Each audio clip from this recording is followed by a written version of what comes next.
Hello, hello. Welcome to Peaceful Homeschool Podcast. I'm Emma. And I'm Beth. Hi, Beth. How are you today? I'm good. How are you, Emma? I'm pretty good. You got anything exciting going on? No, just very, very busy, but nothing exciting. Yeah. So. We do not have anything super exciting. We did tour a college for my son, which that was pretty cool. And he's hoping to transfer there as a junior. And then we've just been doing school year stuff, fun stuff like archery and PE and our co-op. And so, all good stuff. But yeah, a little bit busy right now, still trying to settle into the school year rhythm and what that looks like for us. So today we're talking about homeschool groups / running a group. So obviously there are tons of groups out there that you can find. Do you have some recommendations on places where people could look for finding a group?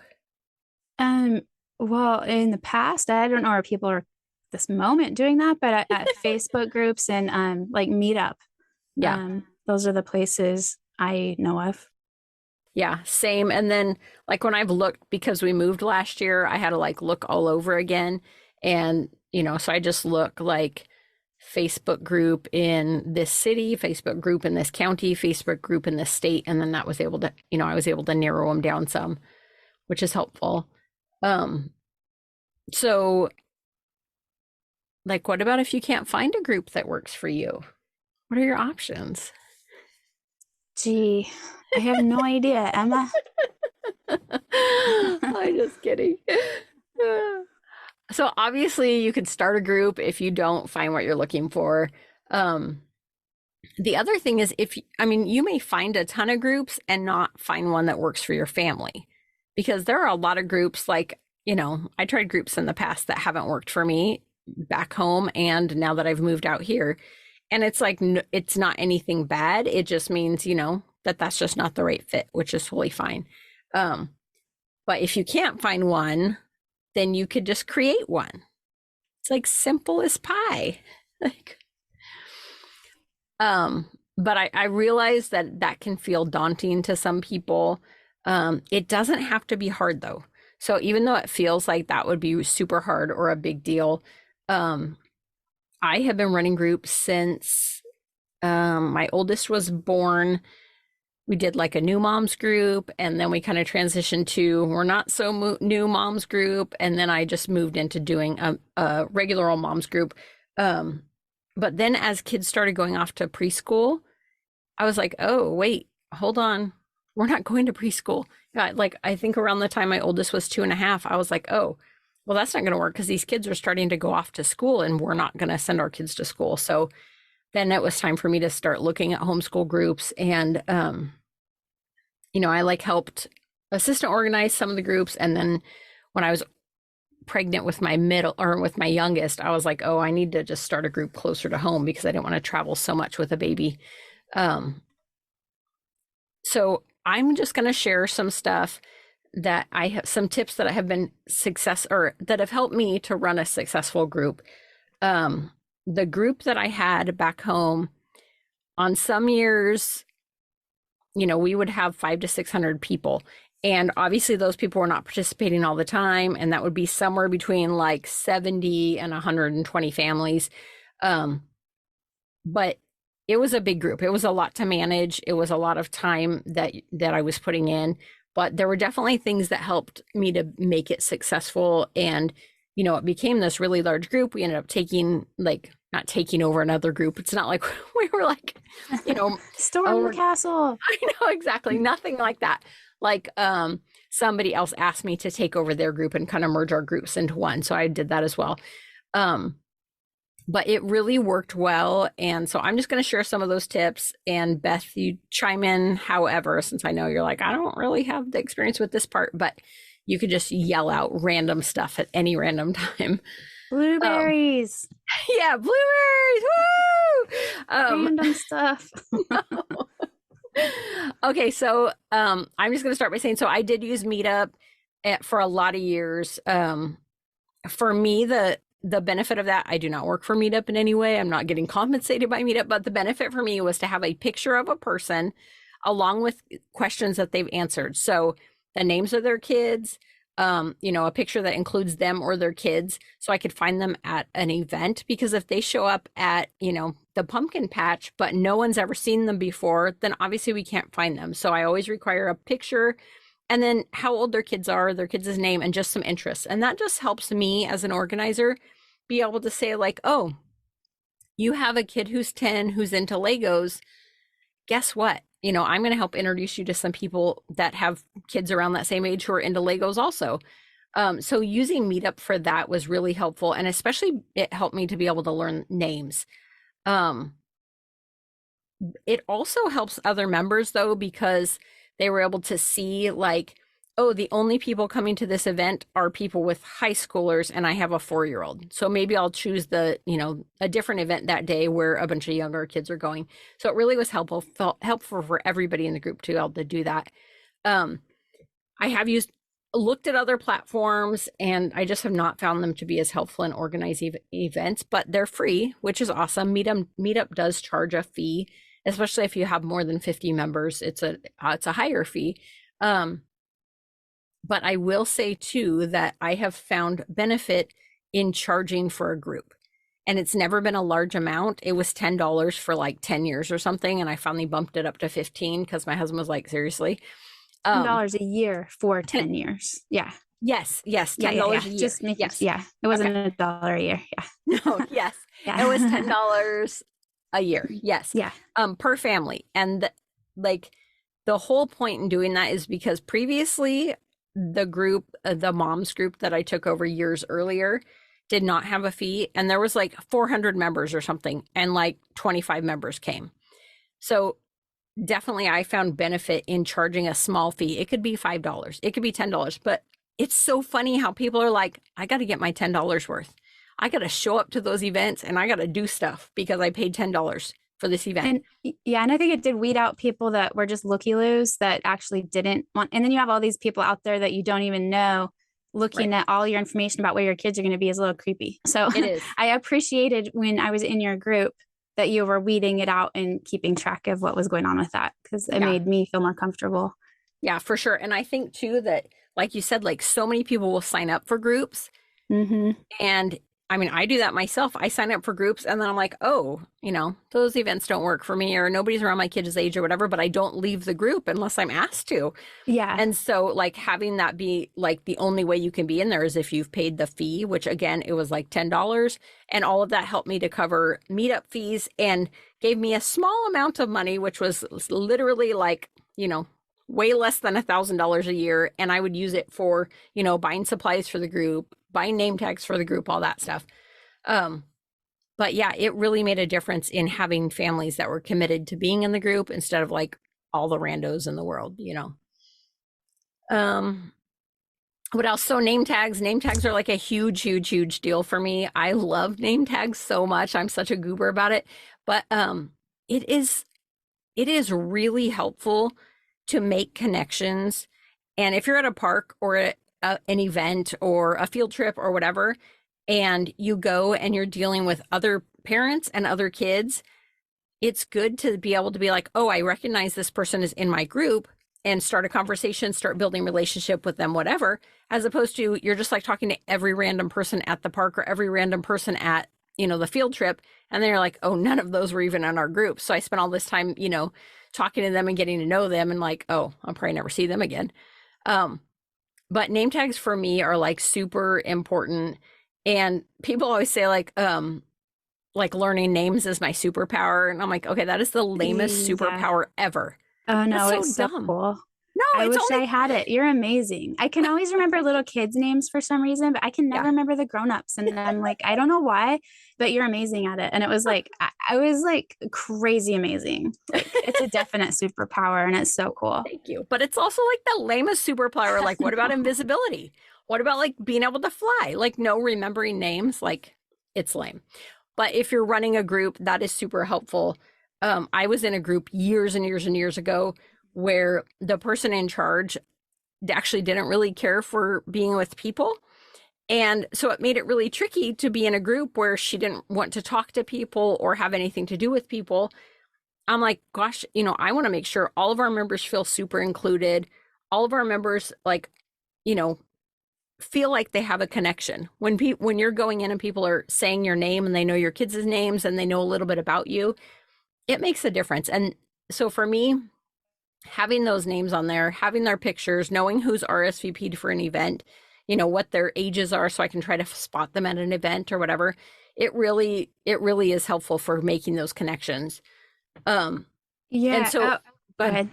No, I was just gonna say I don't know if this is on your plan, but I do remember when we'd be at the group events, like probably when we were smaller before it got bigger, but and people would show up and we wouldn't know that they were there because they didn't come over and make a connection with us or say like, is this the homeschool group or whatever? Yeah. And so if you do go to a group, even if you're really shy, like don't, because we had people complain that nobody talked to them, but we didn't know that they were with us. We just thought it was another mom at the park. So make sure you make yourself known, even if you're just like real quiet about it. Just go talk to somebody and say, is this the right group? And this is who I am. And these are my kids, so that you don't feel rejected on accident, because nobody would want that. Most people, want you to feel included. So make sure you make yourself known when you do go. That is a super good point. Like that happens so many times and they're like writing some review like this group is terrible. Nobody ever even talked to me. And we're like, we had no idea you showed up. I marked you absent on that day because you never told anyone you were there. Like, oh my gosh. Yeah, that's a good point. Okay, so anyway, the thing about name tags too is that really, really, really, it really helps with those connections. So I just did like, I would buy name tags all the time. It was on my Amazon order forever. We did at one point do like more permanent name tags, and kids would just wear their name tags or parents would wear their name tags. And that's the thing, is that I've been to a lot of events where the kids have name tags that aren't with my group, in my own group, where kids have name tags, but parents don't. So again, it's still a little bit awkward if you don't know somebody's name and you're not getting to know them or whatever, because the parents don't have name tags. So I encourage, like, if you're going to run a group, having kids and parents have name tags, at least until everybody knows each other, and be able to, call by name, talk by name a lot, so that you can, help with introductions, whatever. Introductions are another thing. I am super huge on introductions, and like a zillion times I would be like, okay, we have somebody new. Let's just quickly go around the circle at park day and like introduce ourselves and our kids. And everybody was all used to it, and they would just introduce themselves and their kids and how old they were, and we would move on. But it really helped me to say like, oh, your kids are into ballet or whatever. These two other families right here are into, their kids are in ballet too, or whatever. And be able to kind of direct people to automatically have a little bit in common with a few people to start to build those connections. So I think the introduction part is like super important, even though I know there are people who are shy. I know there are people who are like, Beth's totally shaking her head. I always appreciated this, but I hated it at the same time. I was like, oh my gosh, I have to talk. Is it my turn and all that? But yeah. I'm sorry. Yeah. But it's valuable and important, and I support it, even if I'm like, oh, it's my turn. Yeah. But Emma's going to make me talk again. Oh my gosh. Anyway, so yeah, I mean, I think introductions are super important, and people are shy sometimes. I mean, my one daughter never likes to do introductions when I, say it's introduction time, whatever. And so I'll even just say, if she just doesn't want to, I'm like, oh, that's so-and-so, and they're this old, or their kids are this old, whatever.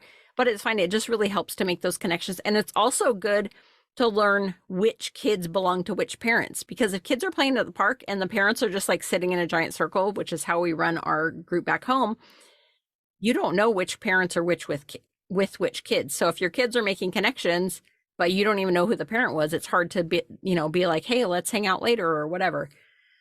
Yeah. And that's nice too, because like at the park days, we all kind of keep an eye on each other's kids too. And if you're like, oh, those kids are in our group, like, you kind of everybody starts kind of mother henning. Is that a word? For sure. Henning? Yes. Like all the kids, like, okay, that kid we need to keep, Right. So it is nice to know which kids to kind of keep an eye out for. And yeah, absolutely. Mm-hmm. And I mean, that's one of the coolest things about groups is having those, all hands on deck, like parent wise, being there for each other, which is awesome.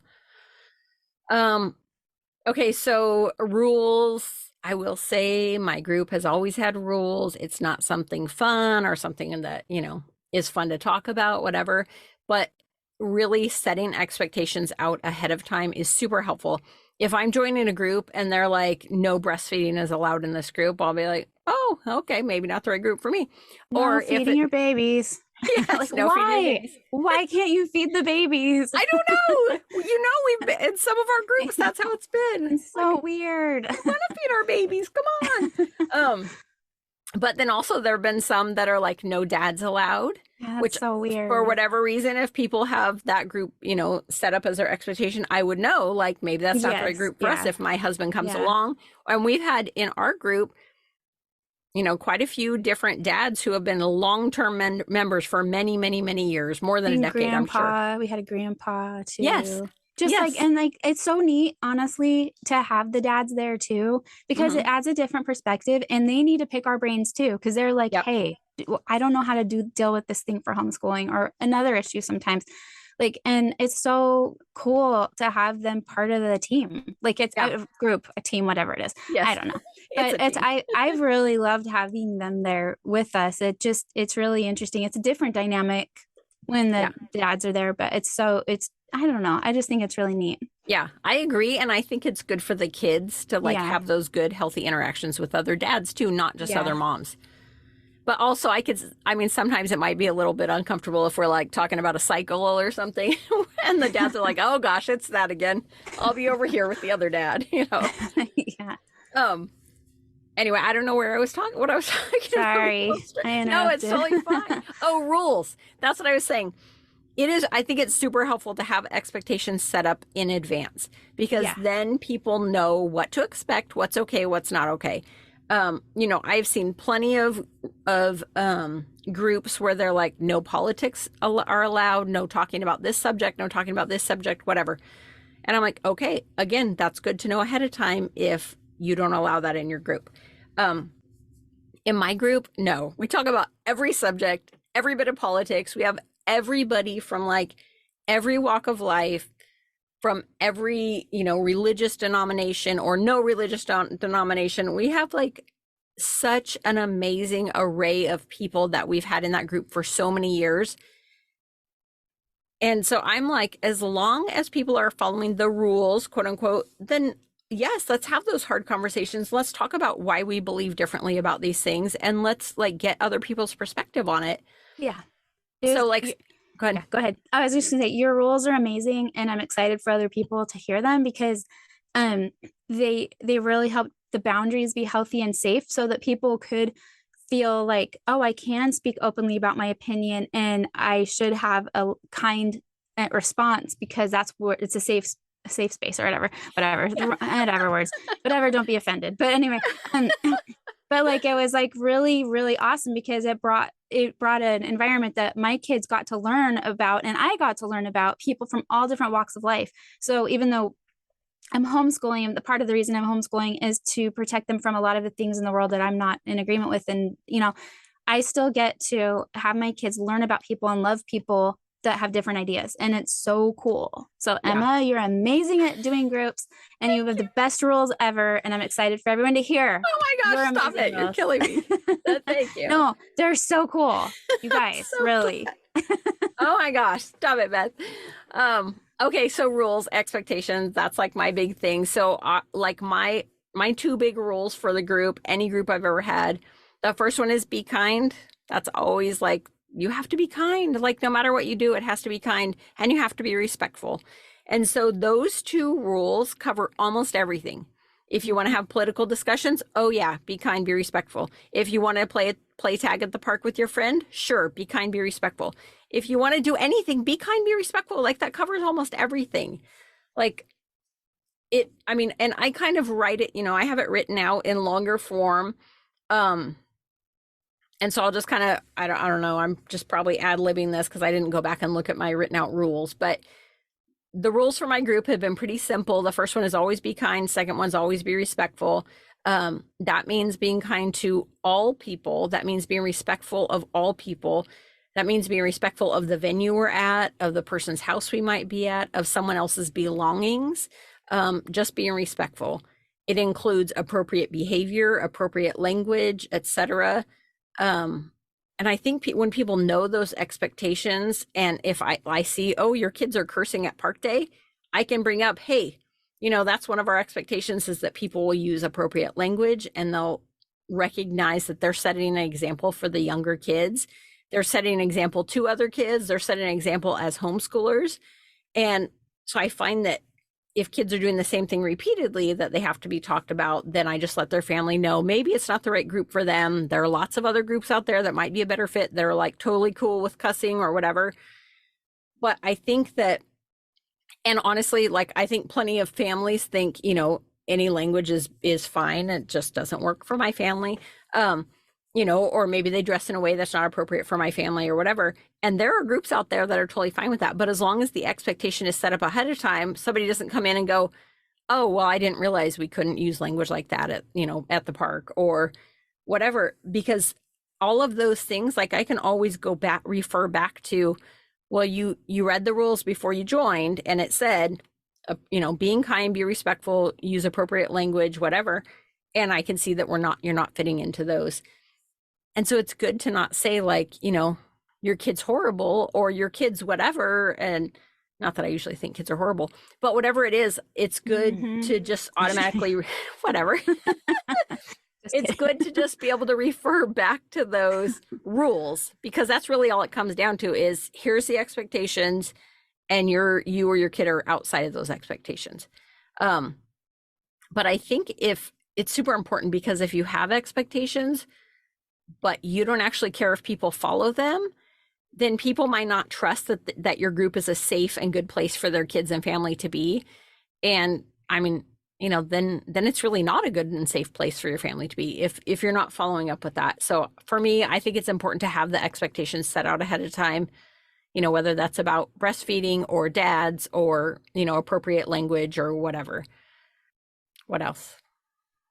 I think you don't have to give the details, but how did it go when you did have an awkward situation to handle if somebody was being if a child was being violent towards another child or hitting or breaking stuff like at an event or how did that go? I mean, sometimes did it not go well or how did it go? For you as the person handling it, what kind of situations should somebody maybe be prepared for if they take on this role? Oh gosh, so many random situations. I have mediated so many different issues within the groups over the years. And I mean, honestly, it could be a parent, smacking a child around. It could be, which was clearly listed out in our expectations that was not okay. It could be just kids cussing at park day. It could be, somebody just having kids being totally out of control on a field trip, whatever it is. But for me, during that time, number one, it's awkward because I don't want to have to talk to people about their kids or themselves, stepping outside of the expectations we have. So it's not fun. But also I think as long as I'm not placing value judgments on them and their kids, and instead I'm saying, here is the expectation that was set forth, and here's where you guys are going outside of it. And it doesn't matter if I feel like it's okay or not. If they're going outside of the expectation, then, that's it. So it's not like I'm saying your kid is doing this bad thing or you're doing a bad thing and you're bad. I'm saying you said you'd abide by the rules and you're not. And I mean, honestly, there were times where it did not go very well and people were super upset, and that was pretty lame. And it didn't really feel fun to deal with that part of it.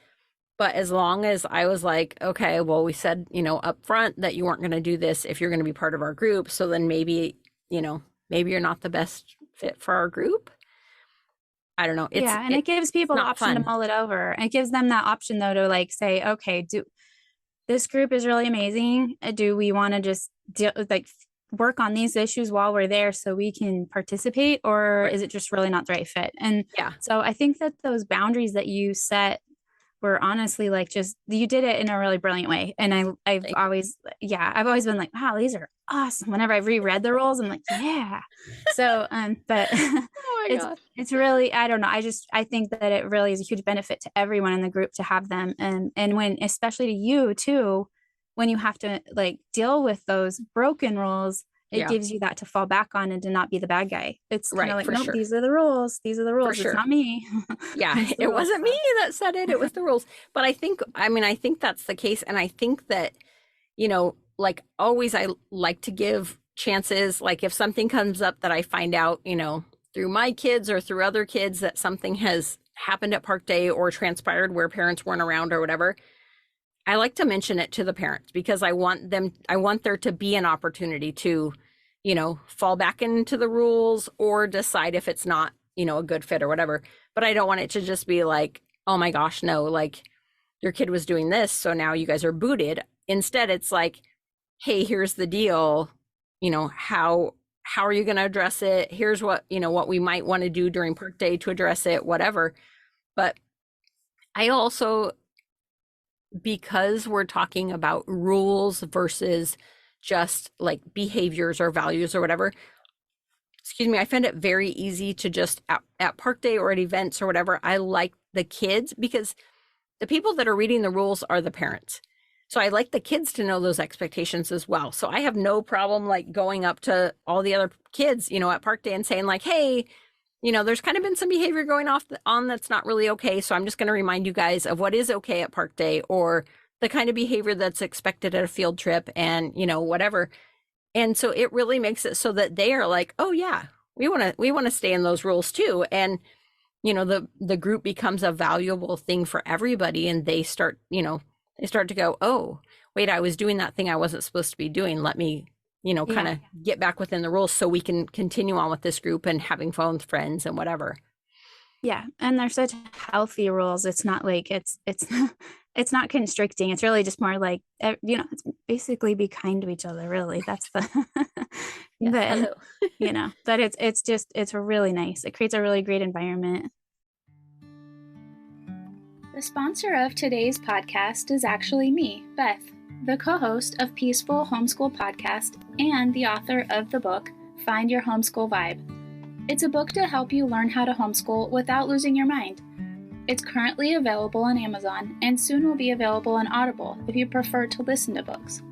You can find the link to the book in the show notes or on homeschoolvibe.com. While you are there, you can sign up to receive the free printable weekly homeschool tracker. Thank you for supporting the Peaceful Homeschool Podcast. Let's get back to the show. Yeah. I have a question, unless it's Yeah. on your outline. But like when the group got really big, I remember that you started having people well, first off, one of the things was everybody was supposed to host an event at some point. Yeah. And then and you can talk about that more. But Mhm. also I remember there being other people that would take on like leader roles kind of. Yeah. And I thought maybe that would be good to cover. Totally. Um, Number one, hosting an event, that's like my thing. I love cooperative learning. And because there are some things that I'm not excellent at that I could use help with or that I just am not super experienced in. And if we have a group that has, 80 adult moms or dads or grandparents, whatever, showing up with kids, like imagine all the amazing things that 80 people could do that I can't do on my own. So me trying to host, every single event during the year, which could be like 300 events or something each year, like it would be way too much. So having each family host one event per year, I didn't feel like that was super cumbersome. Like I have to host one event and you could even team up with another family. So say you don't really feel comfortable speaking or being in charge of an event, but you're like, I know how to bring cool stuff or host an art project. You team up with somebody who's like, okay, I'll be in charge of like running the event and you just bring the art project for everybody to do. I mean, honestly, that made our group so much better because so many people were giving input and so many people were able to host things, or they're like, oh, Like I can remember in the moms group where somebody was like, "Oh, hey, I can host a field trip to the airport, and our kids can go on an airplane and all this stuff." Like, what? I didn't have any contacts to get a bunch of kids on an airplane. Like, that's amazing. So, like having everybody have some input there, and it also helps to build feelings of cohesiveness because people, maybe you're a super quiet person at park day or at field trips, and your kids are quiet, but all of a sudden you're helping to host an event. So people are talking to you about it. People are asking you questions about it. You know, you're sharing information about it. Maybe afterwards they're talking to you about it, whatever. It really helps to like bring in each family to the group a little bit more. What was your other thing you said? Oh, like having assistant organizers or whatever. Yes. Yeah. Yeah.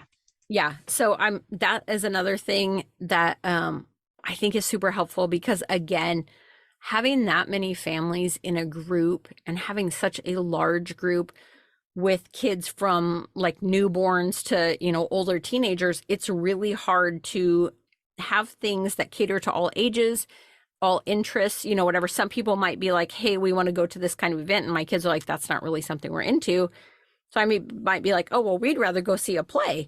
And so, sorry, my voice is super cuckoo today.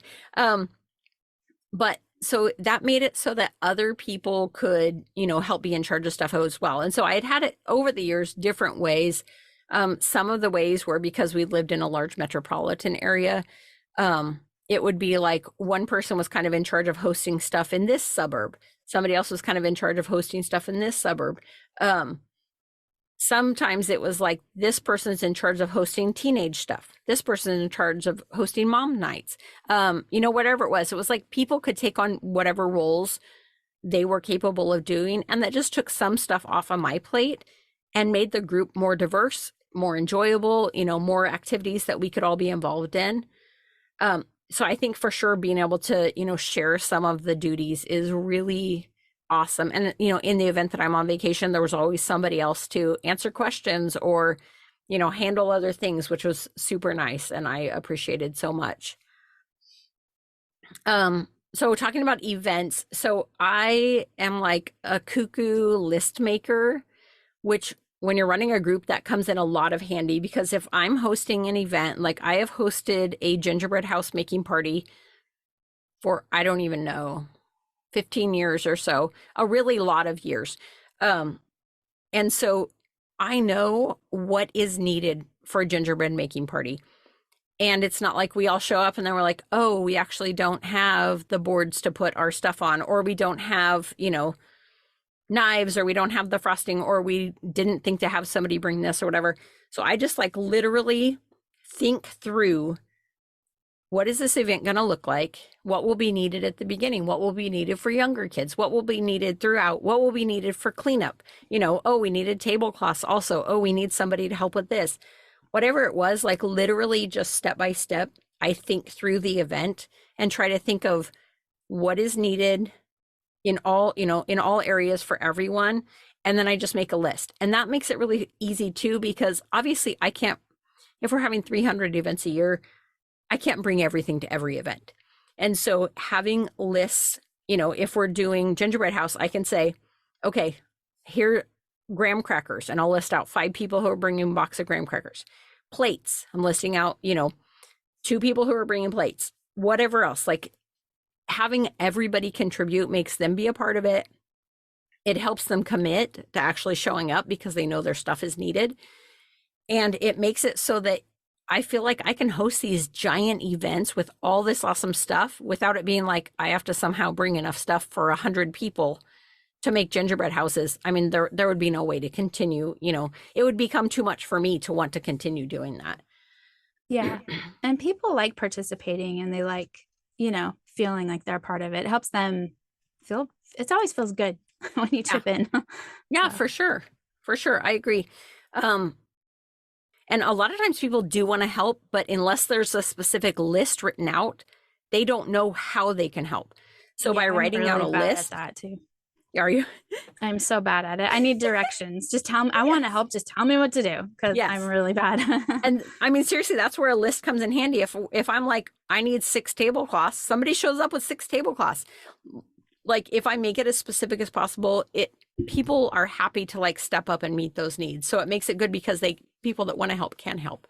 Um, it also helps that if you don't have like a small group of people who are responsible for doing everything all the time, and then everybody else who's just like, along for the ride, it's better when everyone is invested and everyone is helping.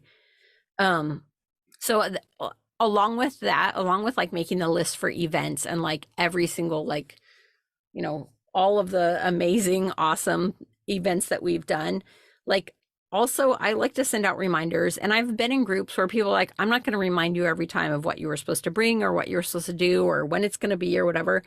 But honestly, I feel like for the best chance of an event to be successful, me sending out a reminder that, if you'd like, it's really handy if you bring a thicker cardboard covered in foil or wax paper or whatever for your gingerbread house, instead of just like thinking, well, when I set this up 3 months ago, I said what you should bring. And now 3 months later, it's time for the event. And I'm not going to tell you like, oh, you need to bring a bag for your, to collect your Valentine's in or whatever.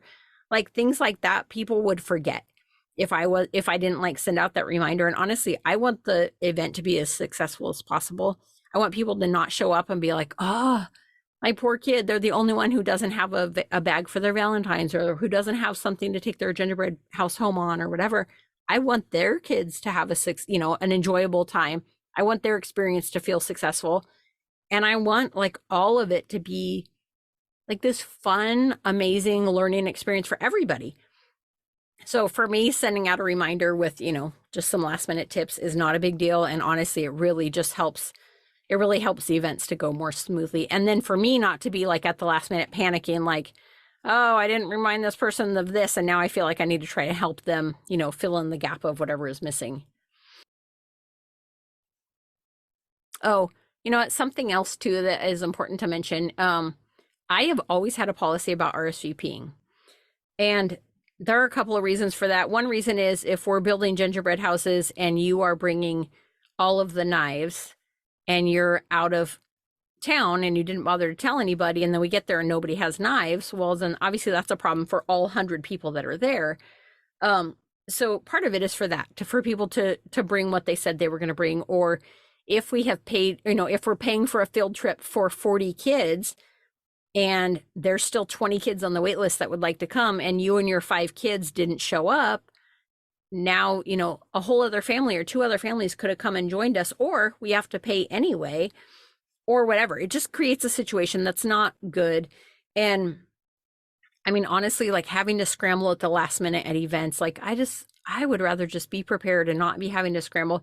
So I have always had a policy about RSVPing, and it is a generous policy in my book. It's like, just say if you're not going to come, even, if it might be that morning. Yeah.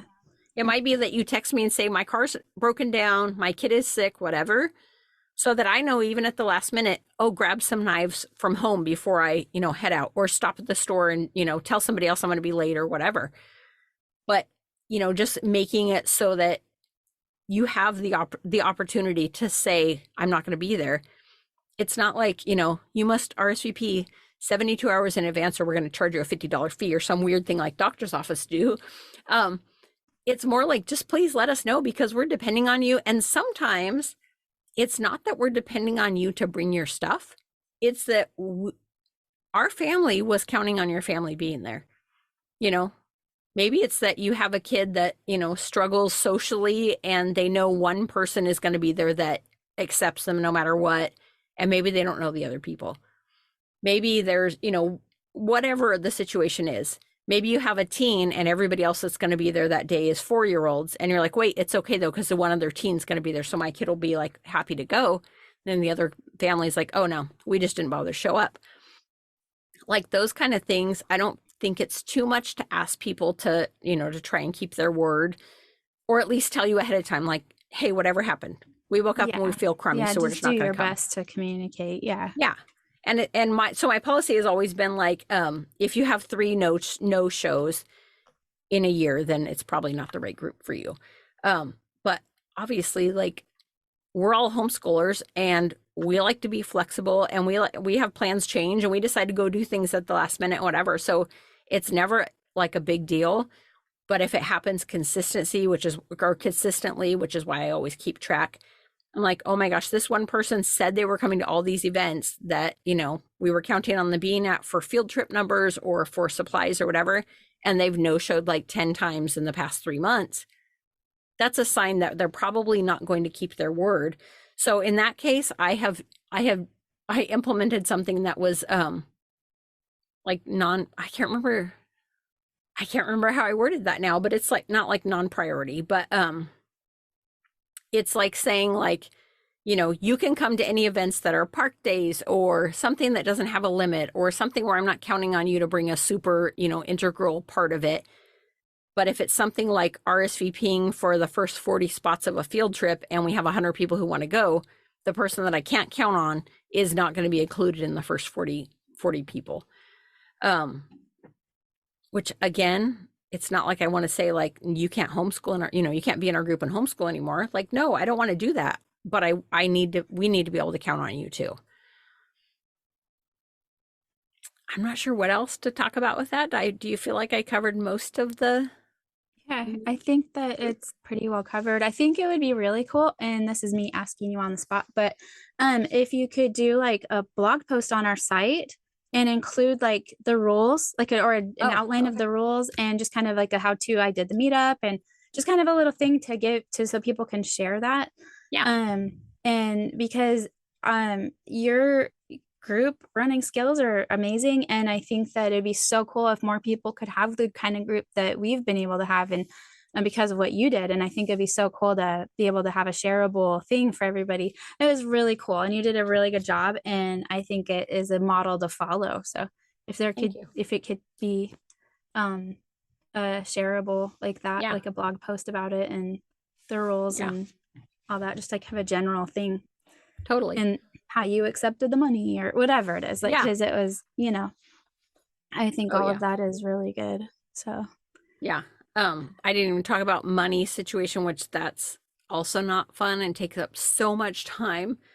But I mean, it makes it easier now that there's PayPal and Venmo and all that, as opposed to like, you just had to give me cash at an event or a check or whatever. Which who even has a check who did what and when. But Venmo would probably make it so easy now. Yeah, seriously. And I mean, just like, honestly, even moving to where I've moved, we didn't find a group right away. We tried a bunch of groups, and just some of them weren't a good fit for our family. Not that there was anything wrong with them, that they just weren't great fits for our family. But for me, just to be able to be like, okay, what does my family need? What are we looking for? Where is there a need? And to be able to build that, like already, starting to build that here. It's really cool. And it's really cool to be able to give my kids, the opportunities that they're looking for. And we kind of have mentioned before, like sometimes it's stuff like, pancakes and pajamas at the park. Sometimes it's backwards day. Sometimes it's whatever, just silly things that, you might experiences you might want your kids to have, because you had them in public school or whatever. Yeah, sometimes that's one of the great things is like we had a yearbook before. We did different things that, like some of the things that we might worry that we miss out on, the things we liked growing up in public school. For some of those things, we actually did those in our group, and it was really cool. Yeah, and like so many days that we've had science experiments, and we've had, book swaps and curriculum swaps and clothing swaps, and like just so many things that we've done that have been enjoyable, along with all of the moms nights and the crazy amazing field trips. And it's just like there's so many opportunities that are enhanced when you're doing them as a group, and that really can just make learning more engaging and enjoyable, besides building your own little village, your own little community for you and your kids. Anyway, that quote from some cornfield movie, I don't remember what it was now, but it's like, if you build it, they will come. That's much better than Children of the Corn. I was scared. Children of the Corn, that's so creepy. I was like, cornfield. I was all freaked out. Okay. Yeah. No, it was like a baseball cornfield movie or something. I don't really know. That was a long time ago. Field of Dreams. It's true. What? Oh, Field of Dreams. Yes. Okay, that's what it was. Yes, cornfield movie with baseball. That's it. But it's true. If you build it, they will come. People are looking for community, and a lot of people don't feel like they have the personality or the, I don't know, social skills or something to be able to do that part of it. So team up with other people. If you have a group of people that you're like, hey, we really would like to make this a larger thing so that we are having regular, events and park days and field trips and classes and whatever. It's like, just do it. Like, don't feel intimidated by it. Just recognize that the need is out there. And especially as homeschooling is growing so much by leaps and bounds since 2020, especially, it's like, it's a value. So doing that, even if you live in a rural community, whatever, just being like, hey, we're going to on every single Wednesday meet at this time and just do it. Like, you can do it, and people will appreciate it. And, don't get your feelings hurt if it's not the right group for them. Just keep, Yeah. just keep having it open so you can Yeah. invite others. Yeah. If it's not the right fit for them, just be grateful that they figured that out and moved on. Yeah. Because you don't want the ones that, because sometimes, no. No. Oh my gosh. Okay. I think that's all I have to share about that. Thank you for listening. We have appreciated it, and we've loved having all of you guys comment and send us messages and questions, and we're grateful. Yeah, we are. Thank you so much for listening. And and we'll link up Emma's amazing blog post that she's going to make for this episode, because I think it'll be very, very useful for lots of people. So thank you, Emma, for being You're amazing. welcome. I'm writing that on my notes right now. Thank you. You're welcome. So yeah, thank you so much for listening. Thank you so much for listening to today's podcast. If you are enjoying the podcast and would like to help us to continue producing the show, the biggest thing you can do is to rate and share the show. If you can support the show financially with a small one-time donation or monthly support, you can find links to Buy Me a Cup of Coffee or Patreon in the show notes. Any little bit helps us to cover the monthly costs of the show. We are so grateful for you. Don't forget to follow us on Facebook and Instagram.